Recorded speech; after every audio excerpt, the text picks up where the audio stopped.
J'espère que vous allez bien depuis le temps qu'on n'a pas refait de cours d'arabe. Donc, Inch'Allah Ta'ala, on va corriger les exercices qu'on vous avait donné à faire, que je vous avais donné à faire dans la fin de la leçon 2 du niveau 2. Et il s'agissait de traduire des phrases du français vers l'arabe, de traduire d'autres phrases de l'arabe vers le français, et je crois que c'est tout. Bismillah walhamdulillah. Wa sallallahu wa sallam ala rasulillah wa ala alihi wa sahbihi wa man wala.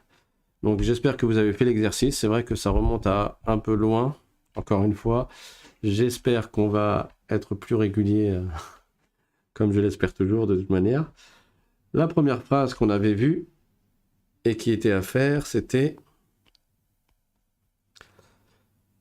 ma sœur est infirmière.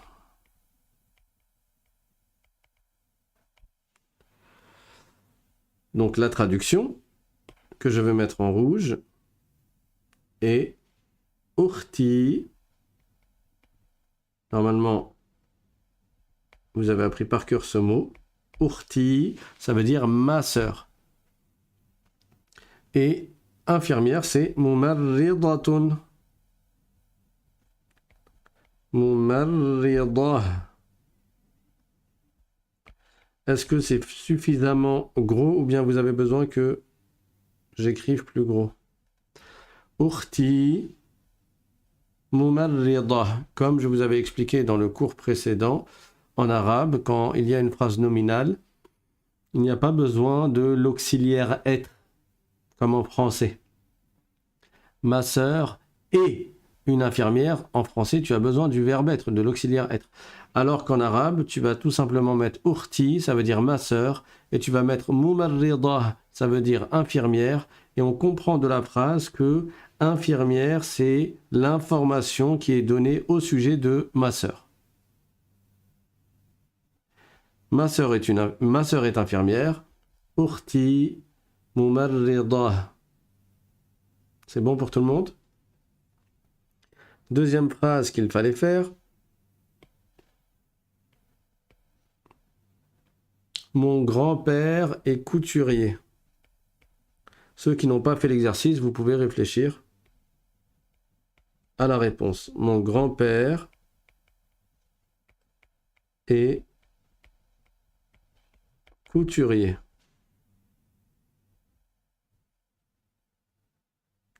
En arabe, ça donne quoi? Jaddi pour mon grand-père.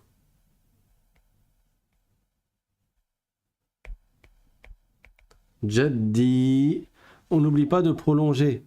Toujours, habituez-vous à prolonger.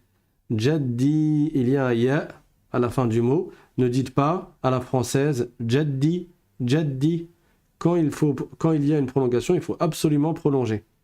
Sinon, parfois, ça peut changer le sens.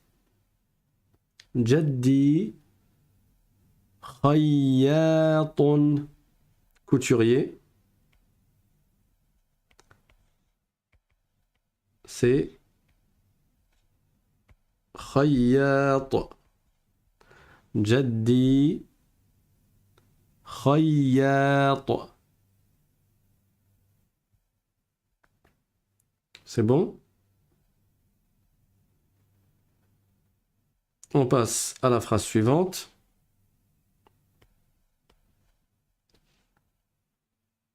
Ma grand-mère est professeure. Ma grand-mère est professeure. Il y a un E à professeur? J'ai un doute. Est-ce que là c'est invariable parce qu'elle a le statut de professeur? Ou bien est-ce qu'on accorde au féminin? Alors c'est sûr que une certaine catégorie de gens qui existent depuis peu vont absolument mettre un E. Mais est-ce qu'à la base on met un E? Donc ma grand-mère est professeur. En arabe ça donne Jaddati. Ces mots-là, vous êtes censé les connaître par cœur. Hein. Jaddati, ici on a bien le ta suivi du ya qui passe en dessous. Vous vous rappelez de ça? Jaddati. Professeur. Alors il y a plusieurs façons d'écrire professeur. Je vous avais donné une façon dans la première leçon du niveau 2. Et je vous ai donné une autre manière dans la deuxième leçon. On va mettre les deux ici. Donc la première c'était mu'allimah.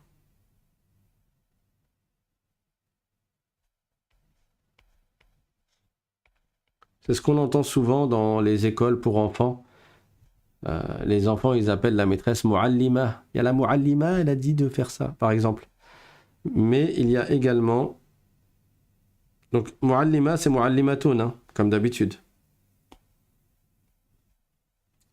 Il y a un autre mot pour dire professeur. Ustadha. Alors, à chaque fois, on accorde Ustadhatun. Et quand tu t'arrêtes dessus, tu dis Ustadha. On accorde au féminin parce que Jaddati, c'est féminin, c'est ma grand-mère. Si ça avait été masculin, par exemple mon grand-père, on aurait dit Mu'allimun ou bien Ustadhun. Vous avez bien compris, quand c'est masculin, il n'y a pas de tamarbota à la fin en général. Bien sûr, je reste sur la règle générale, il y a des exceptions. Et quand c'est féminin, on rajoute un ta marbota à la fin. Jaddati mu'allimatun. Comme d'habitude, dès que je parle en arabe, vous répétez après moi pour vous habituer.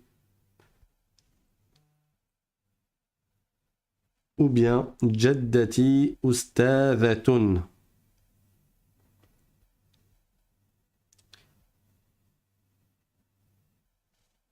Alors, il y a quelqu'un qui m'a dit oui, il y a quelqu'un qui m'a dit non.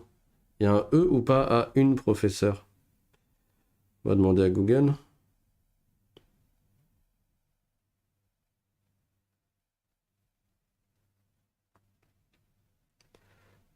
Ouais, il y a un E. C'est bon. Je sais même pas pourquoi j'ai hésité en fait. Quatrièmement, mon fils est comptable. Vous avez fait l'exercice au fait?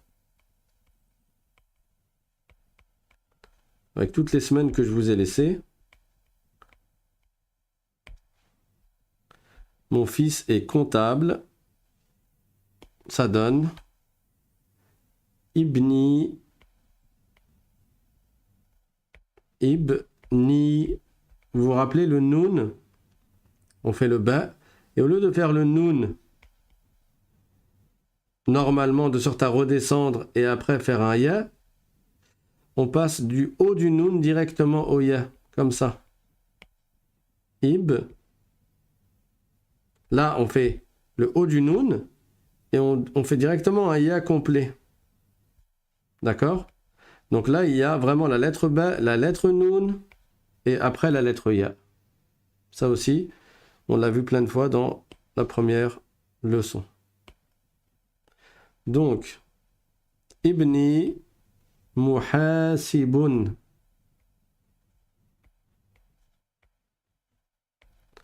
Muhasibun.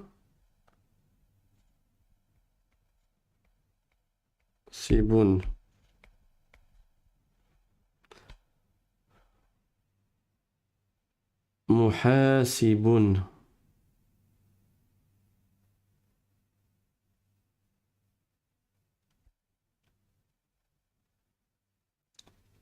D'accord? Si je m'arrête, je dis Ibni muhasib. Alors je vais lentement, comme d'habitude. Je sais que certains vont trouver que c'est trop lent. Je vous invite à mettre la vitesse x 1,5 ou bien x2 sur YouTube. Vous pouvez changer la vitesse quand vous l'écouterez en rediff. Mais je préfère y aller de sorte à ce que personne ne se sente dépassé. D'ailleurs, le cours précédent, je m'en suis voulu, je vous ai donné 13 mots à apprendre. Je trouve que c'est beaucoup par rapport au rythme que l'on prend depuis le début de ces cours-là. On ne le refera plus, ça. 13 mots d'un coup. D'ailleurs, il y a Marie, que vous connaissez tous, qui m'a disputé parce que j'ai donné trop de mots à apprendre. Donc la prochaine fois, on fera 5 mots ou bien des trucs comme ça. Mais on ne fera pas beaucoup de nouvelles notions par cours. Vaut mieux y aller lentement et que tout le monde nous suive plutôt que d'y aller un peu plus rapidement pour satisfaire ceux qui sont motivés et de perdre la moitié de l'équipe sur la route. C'est bon, mon fils est comptable, Ibni Muhasib. La phrase suivante, c'était « Ma fille est chirurgienne ». Étant donné que le dernier cours, c'était il y a longtemps, j'imagine que vous avez déjà oublié tout ça. Et donc, ça vous permet là de retester votre mémoire. Ma fille est chirurgienne, comment on dit? Ibnati. Donc d'abord le ba, ensuite le noun, et après le ta. Et le ta, au lieu de le redescendre normalement, on fait comme tout à l'heure, on passe directement au ya.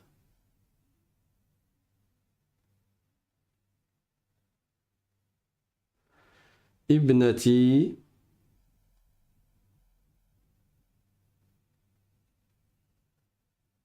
On a dit quoi? Chirurgienne. Jarrahatun.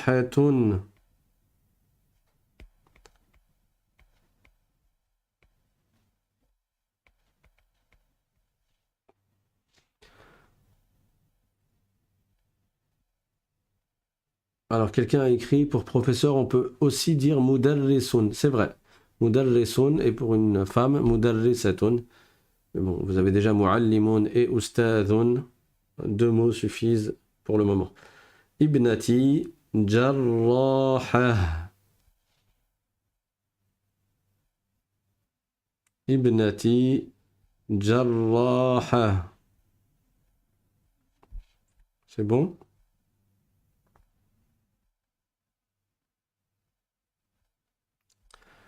On continue. Sixièmement, c'était mon père est directeur. Je fais exprès de réécrire en français. Comme ça, ceux qui n'ont pas sous les yeux leur exercice, pour X raisons, ils peuvent suivre. Mon père, alors pour X raisons, parmi lesquelles le fait que je vous ai prévenu du cours à la dernière minute, par exemple, et que vous n'avez pas le cahier sous les yeux. Mon père est directeur. Mon père, comment on dit mon père? Ça, c'est le mot peut-être le plus simple que tout le monde connaît. Abi. Alors là, je mets le point du bas et après, je mets les 2 points du ya. Abi. Mudirun. Mudirun. Quelqu'un demande Binti, ça veut aussi dire ma fille? La réponse est oui. Comme je vous ai dit dans un des 2 cours précédents, Ibnati, on peut dire également Binti. Sauf que j'ai fait exprès de garder la construction Ibnati, qui est le féminin direct de Ibni. Ça veut dire que si je prends le mot Ibnun, c'est masculin. Son féminin, conformément à la règle qu'on a dite, je rajoute un ta marbota, donc ibna tun, je rajoute un ta marbota et je mets une fatha dans la lettre précédente pour vous faciliter l'apprentissage du féminin par rapport au masculin. Comme le masculin qu'on a appris c'était ibnun pour fils, son féminin, tu as juste à rajouter un ta marbota, comme ça c'est facile à apprendre. Mais sinon, oui, effectivement, tout comme ibnatun, ça veut dire fille, bintun, ça veut dire fille aussi. Et donc, avec le possessif, avec le pronom possessif à la fin, on va dire binti pour ma fille. Ok? Allez hop. On repasse à mon père. Donc, mon père est directeur, ça veut dire abi mudirun. 7e phrase.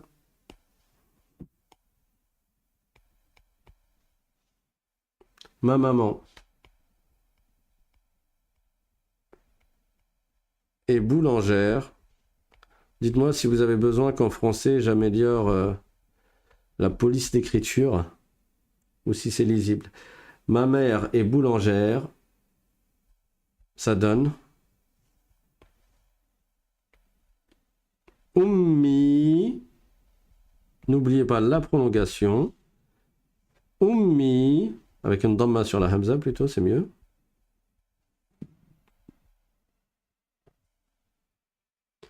Khabbazatun. Khabbazah. Quand tu t'arrêtes sur le mot, à la fin tu dis Khabbazah. Ummi Khabbazah. C'est bon pour tout le monde?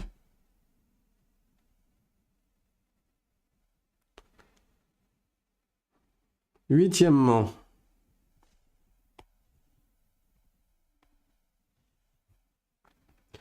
Huitièmement, le mot, je vous l'avais donné en arabe. Du coup, je vais mettre le 8 ici. La phrase en arabe. Ammi.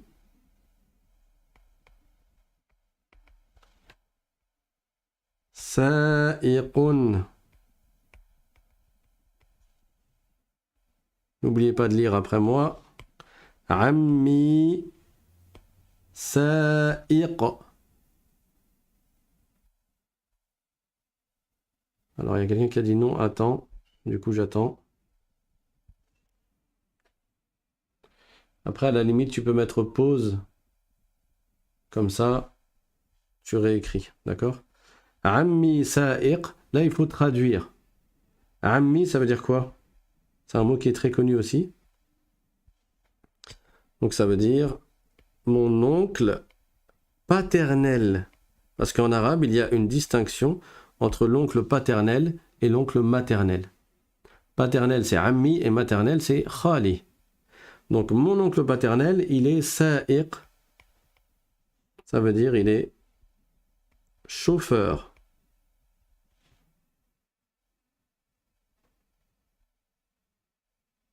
Mon oncle est chauffeur. Alors, tu peux résumer en disant mon oncle, mais la précision en arabe, c'est de dire mon oncle paternel. Neuvièmement,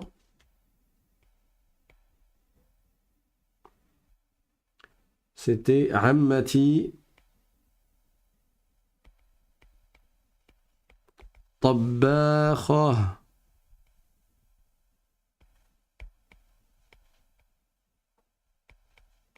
Comme ça vous fait réviser. Ma tante paternelle.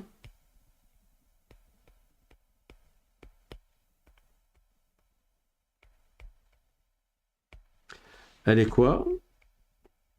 Tabakha, cuisinière.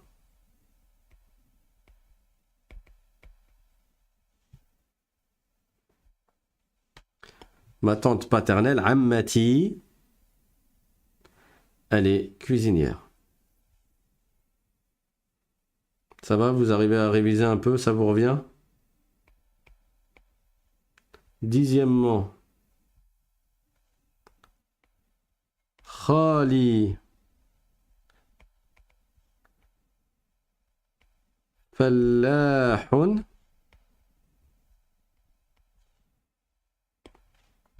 Alors, khali, comme je l'ai dit tout à l'heure, c'est mon oncle maternel.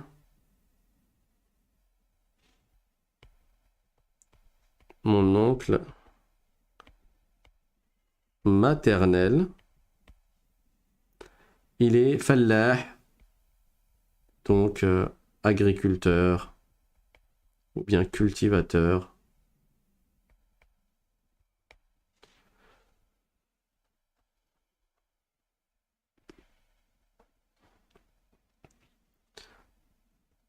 Alors, quelqu'un a écrit « Assalamu alaikum, pour les gens qui s'intéressent à l'islam, vous conseillez quoi pour apprendre l'arabe, surtout la lecture du Coran? Comment on s'y prend ?»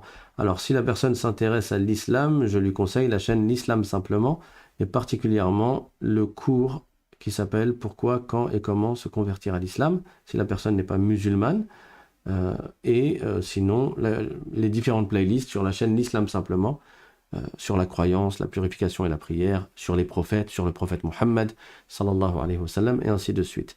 Si c'est pour apprendre l'arabe, pour être capable de lire le Coran en arabe, bah, tu es sur la bonne chaîne, la chaîne L'Arabe simplement, et tu vas dans la rubrique playlist, et tu suis la première playlist. Normalement, après avoir fait les 30 cours, les 29 cours de la première playlist, tu as la capacité, tu as les bases pour être capable de lire en arabe.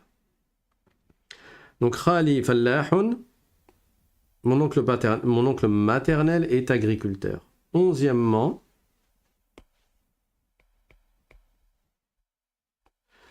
on a Khalati.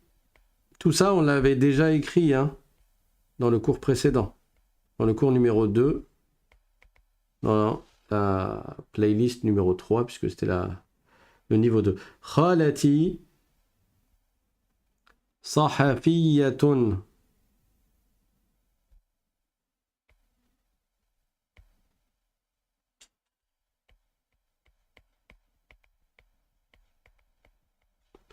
Khalati sahafiyah. Ma tante maternelle et elle est quoi? Quelqu'un écrit j'ai tout oublié. Ben, c'est bien comme ça, enfin c'est bien. C'est pas bien que tu aies oublié, mais c'est bien que l'on refasse l'exercice complètement pour que tu puisses réviser les mots. Ma tante maternelle est journaliste.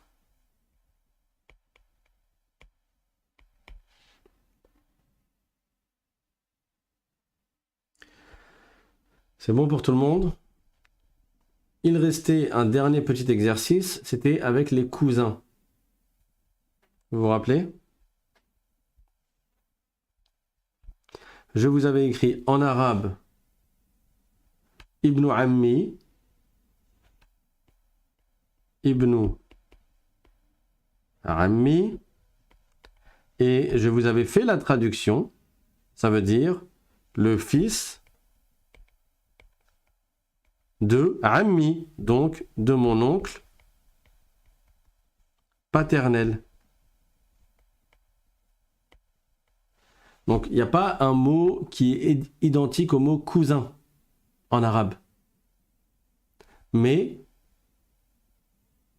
c'est un mot composé. C'est le fils de mon oncle. Et comme en arabe, on précise si c'est maternel ou paternel, ben on va préciser pour le cousin aussi. Ça veut dire qu'on va dire le fils de mon oncle paternel ou bien le fils de mon oncle maternel et ainsi de suite. Et je vous avais demandé de faire vous-même, à partir de votre compréhension des différents mots qui composent ces expressions, je vous avais demandé de me traduire Ibn Ammati. Ibn Ammati. Vous l'avez fait? Ou vous l'aviez fait? Parce que ça date. Ibn Ammati, le fils Ibn de Ammati, donc de ma tante paternelle. En gros, ça veut dire ma cousine, mais avec un peu plus de détails. Le fils de ma tante paternelle.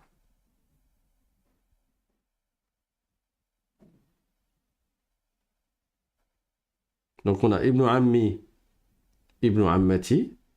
Ensuite on a Ibnatu Ammi,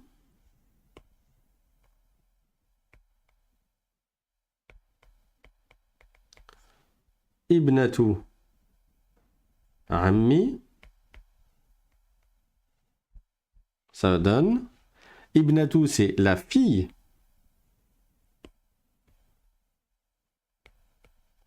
La fille de Ammati. Non, Ammi. La fille de Ammi, la fille de mon oncle paternel. Ibnatu, c'est fille, et Ammi, c'est oncle paternel. Donc, Ibnatu Ammi, ça veut dire la fille de mon oncle paternel, donc ma cousine paternelle. Ensuite, on a ibnatu ammati. Là, normalement, tout le monde a bon, hein, dans la traduction. Ibnatu ammati, dans l'exercice que vous êtes censé avoir fait. Ibnatu ammati, je traduis. Ibnatu, encore une fois,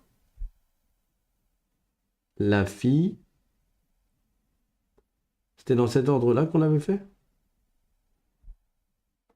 Oui, c'est ça. Ibnatu ammi, ensuite ibnatu ammati. J'aurais dû mettre des numéros sur ma feuille. Ibnatu ammati, donc la fille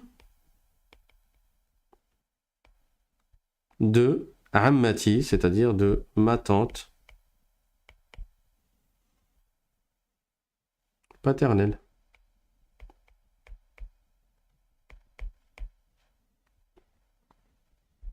D'accord? Ensuite, on a ibnu. Vous me dites si je vais trop vite. Khali.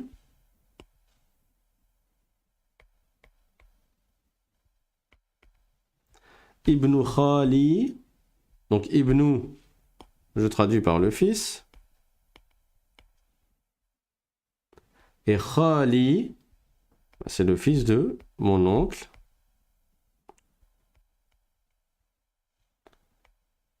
Maternel.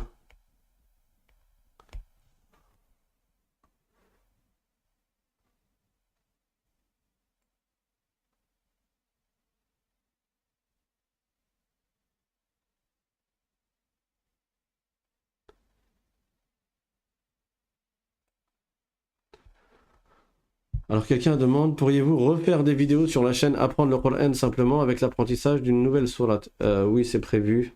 Ça fait longtemps que c'est prévu. Mais là, c'est incessamment prévu sous peu. Inch'Allah. On va reprendre à partir des sourates courtes, Inch'Allah. Ibn Khali, donc le fils de mon oncle maternel. Ibn Khalati. Ibn Khalati.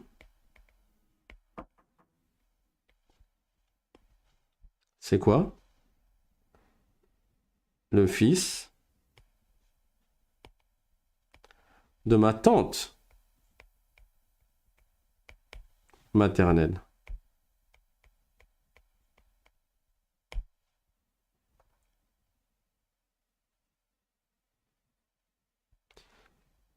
Ensuite,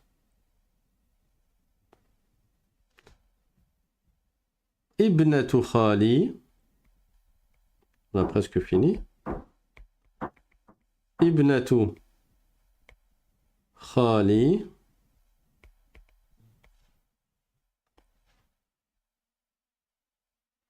Ibnatu, c'est la fille. Oui, c'est toujours la même chose, hein.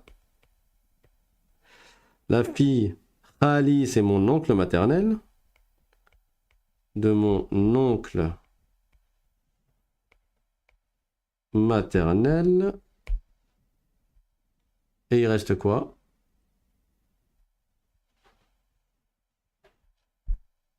Ça ne veut plus. Voilà. Donc on a Ibnatu Khali, la fille de mon oncle maternel. Et le dernier, Ibnatu. Là, je les ai tellement dit que normalement c'est bon, c'est rentré dans votre cœur les informations. Ibnatu Khalati.